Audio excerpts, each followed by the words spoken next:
Well, I think it does seem like we're headed into a recession here in 2023. The magnitude of that recession is debatable, but I think it's at least a light to moderate recession. Potentially, it's on the order of 2009. So I think it's wise to kind of like prepare for the worst, hope for the best, prepare for the worst. Don't get too adventurous. Like, watch out for margin debt. I really advise people to not have margin debt in a volatile stock market. And, from a cash standpoint, keep powder dry. You can get some pretty extreme things happening in a down market. Like Brett Johnson, who was the CFO of SpaceX, was at Broadcom in 2000.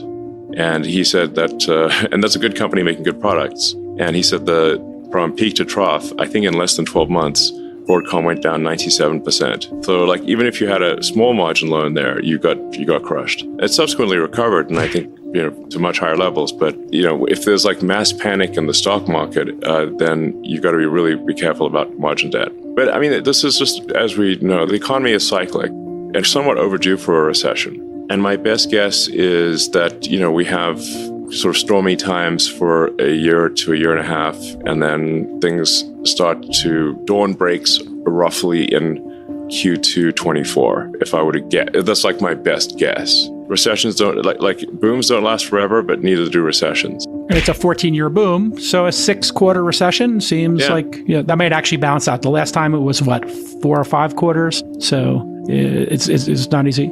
Interest rates been rising. That increased the cost to the consumer of getting loans, things like that. We've had a stock market correction, really a crash in a lot of growth stocks, software stocks. From where you sit and the data that you see, where do you think the economy is headed right now? Do you think we're in a recession, or is it just a risk? How do you assess our current economic situation? Well, predicting macroeconomics is always difficult, and one should assign probabilities to these things. But ironically, I did last year. People asked me what I think about the economy. I said, well, I think we might enter a recession in approximately spring of 2022.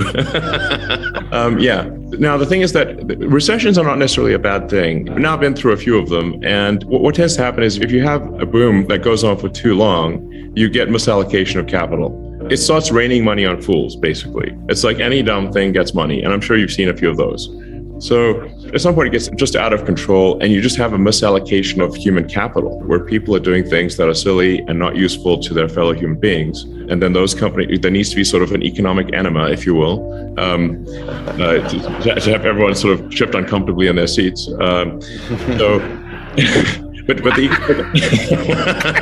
Eventually the economic enema does its job.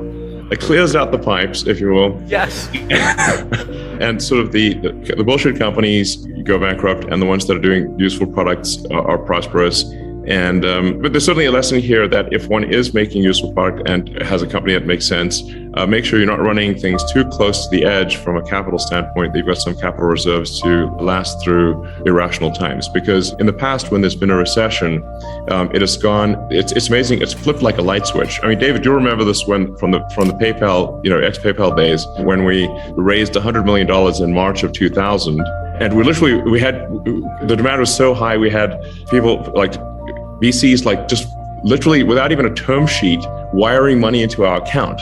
They literally were like sleuth out our bank account number and wire money in. And we're like, where'd this come from? And it's like, so it was like, they were just literally fire hosing money in March of 2000. And then in April 2000, the market went into free fall, and it went from raising money was trivial to even good companies could not raise money in a month. So it's just important to bear in mind, like that, PayPal almost went bankrupt in 2000. We came close, but thankfully we'd raised that $100 million in March 2000, without which we would be in game over, basically. And we kind of saw it coming. So it's like we got the X-Confinity merger done in like 3 weeks and raised $100 million. Because we were like, we see this coming to an end pretty soon. And then a month later, it was like, a nightmare, basically. And make sure if you're a healthy company, you got some capital to get through things.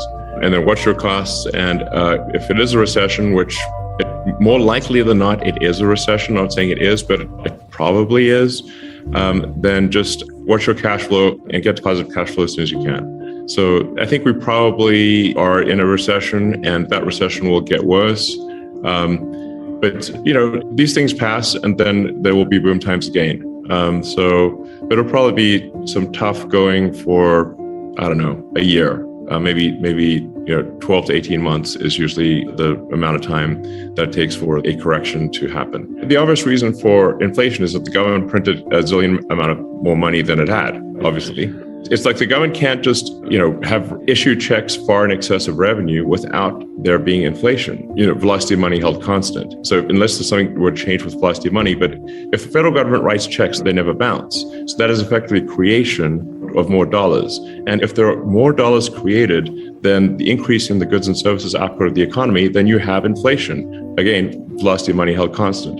But this is very basic. This is not like, super complicated. And if the government could just issue massive amounts of money and deficits didn't matter, then why don't we just make the deficit 100 times bigger?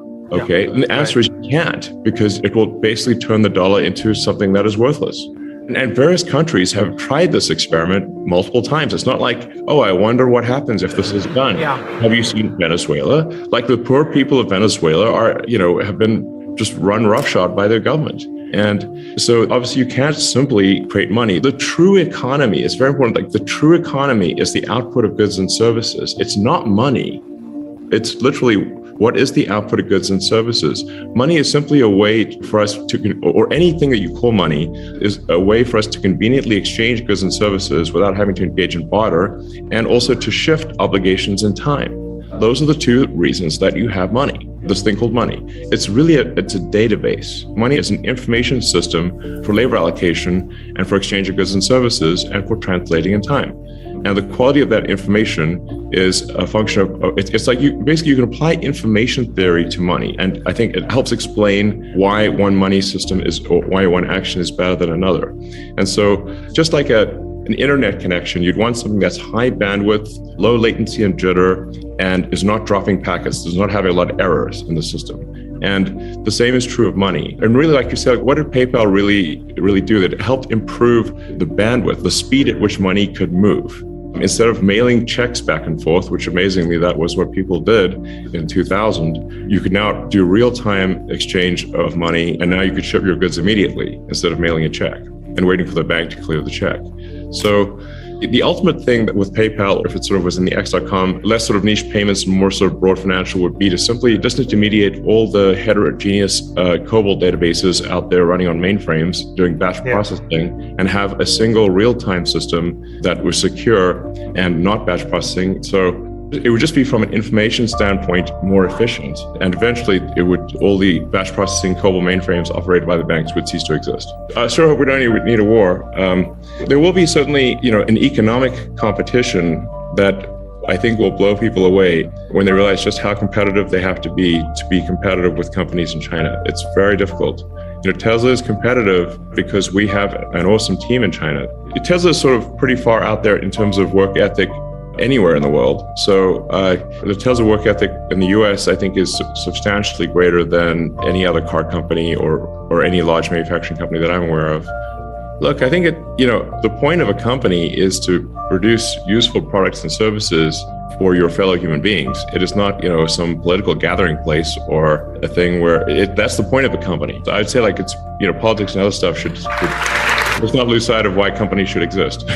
I have been guiding our portfolio company CEOs to be at cash flow break even now or extend runway to Q1 2025. And they're 25. Yes, because Elon and I are kind of roughly in the same place we have been for a while, which is mid 24 is when the recession ends, and you need to give yourself 2 to 3 quarters of buffer so that you can go and raise around, which takes a quarter to 2 quarters. And once you start to get escape velocity out of a recession, having money through end of Q1 2025, I think, is a minimum requirement. And, of the companies that I think were the most precariously positioned, there was 5 of them that got their acts together and really did it. But these are all CEOs of companies that, if I said them, you would know some of them. Yeah, I said Stan Druckenmiller. He, as you recall, last year he predicted that inflation would be lasting. This was the spring of 2021 when transitory was the word of the day. This year, he predicted the bear market rally we had in July and August. And I remember back at the Coatue Summit in May, or around that time, he was interviewed, and he basically was saying that as soon as there was a bear market rally over the summer, that he would then put a short position on. I don't know if he actually did that, but he said he was going to do that. And then it turns out that the summer rally that we had was a dead cat bounce. So he was right about that. And now he is predicting a hard landing in 2023 with a deeper recession than many expect. So sadly, I suspect he may be right yet again. Friedberg, best investor for you, 2022. Same. I had Druckenmiller. I indicated that he's been doing interviews pretty much every quarter for the last 2 years, and he's been pounding the table, telling everyone what's going to happen, and it all happened. And he even told people the trades in mid-2021. He said he was short long-dated treasuries, and he was long commodities. And if you had put those two trades on at that time and held them to today, you would have made a fortune. And so I think he's extraordinary in his ability to kind of see macro in a way that others don't, but also to take extremely brave action with his portfolio. He's renowned for how big the bets are that he makes and how quickly he can change his mind when he's wrong and make another big bet and still get himself out of the hole. He's incredible. So I definitely give it to Stanley Druckenmiller this year.